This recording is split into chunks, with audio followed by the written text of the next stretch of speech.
Welcome in this video. या व्हिडिओमध्ये finishing tools कोणते आहेत हे जाणून घ्यायचे आहे.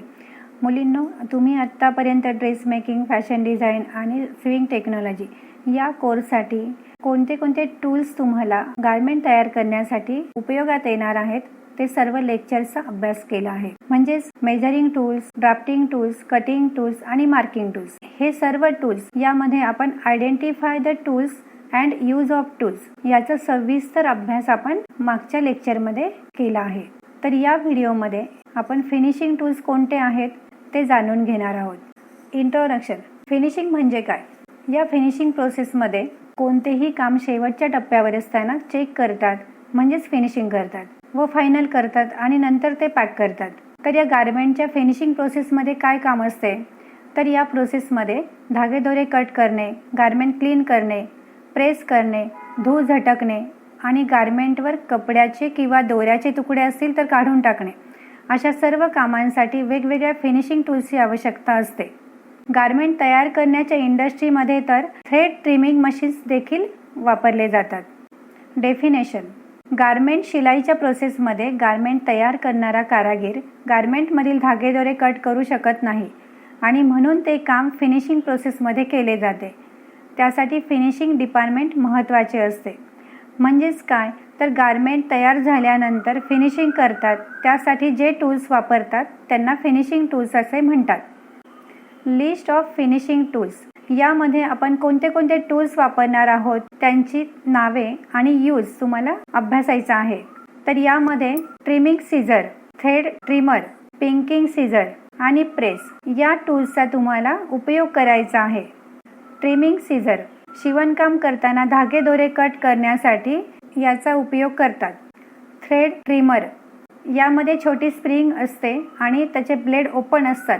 या कात्रीचा उपयोग देखील धागेदोरे कट करण्यासाठी किंवा सीम ओपन करण्यासाठी, फिनिशिंग करण्यासाठी केला जातो.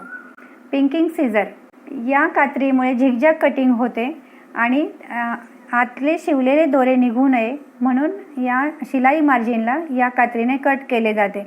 मोस्टली साडी ब्लाऊजमध्ये आतील शिलाई मार्जिन जी असते त्याला आपण पिंकिंग सीझरने कट केले तर धागेदोरे निघत नाही. इथे आकृतीमध्ये शिलाई मार्जिनला कट करून दाखवले आहे.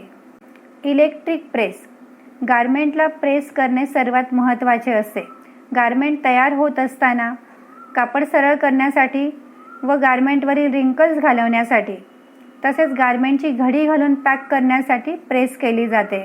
यामध्ये गारमेंट आपण जेव्हा तयार होत असतो त्यावेळी जसे सीम, प्लीट, डाट, टक्स किंवा काही गोलाकार आकार असतात, जेव्हा आपण कॅनव्हास टाकून फेसिंग करतो, नेक फिनिशिंग करतो त्यावेळेस आपल्याला प्रेसची आवश्यकता असते आणि प्रेस केल्यामुळे फिनिशिंग चांगली येते.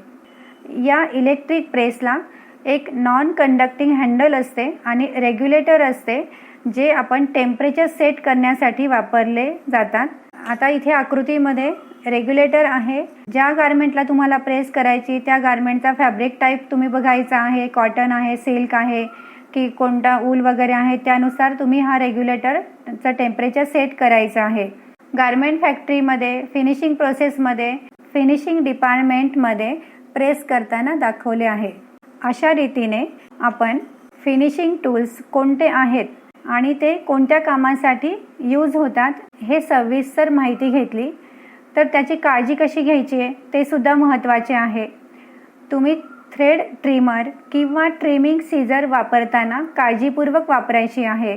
तसेच जेव्हा तुम्ही प्रेस करता तेव्हा इलेक्ट्रिक प्रेस टेबलवर किंवा गारमेंटवर तशीच ठेवून देऊ नये, ती उभी करून ठेवावी. त्यानंतर तुम्ही ज्या कापडाला प्रेस करणार आहात त्या कापडाचे, गारमेंटचे फॅब्रिक कोणत्या टाईपचे आहेत त्यानुसार तुम्ही टेम्परेचर सेट करायचे आहे. अशा रीतीने जेव्हा गारमेंट तयार होत असतो तेव्हा फिनिशिंग प्रोसेसमध्ये त्याची आपण व्हॅल्यू वाढवतो, तसेच गारमेंट अट्रॅक्टिव्ह आणि कम्फर्टेबल बनवतो आणि म्हणून फिनिशिंग प्रोसेस ही गारमेंट तयार करताना किंवा तुमच्या ट्रेडमध्ये खूप महत्त्वाची आहे. All the best. थँक्यू.